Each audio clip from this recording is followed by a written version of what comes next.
Verse of the டே. வெளிப்படுத்தின விசேஷம் 2வது அதிகாரம் 2வது வசனம். உன் கிரியைகளையும் உன் பிரயாசத்தையும் அறிந்திருக்கிறேன். I know thy works and thy labour.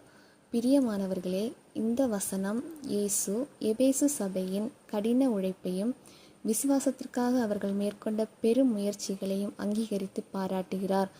அவர்கள் தேவனுடைய ராஜ்யத்திற்காக மிகவும் சுறுசுறுப்பாகவும் அர்ப்பணிப்புடனும் செயல்பட்டு கிறிஸ்துவுக்காக ஊழியம் செய்து சுவிசேஷத்தை பரப்பினார்கள்.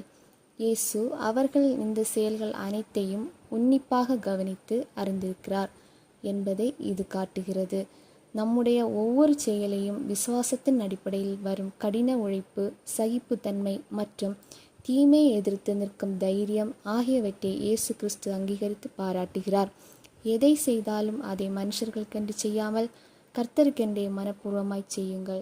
ஆமென்.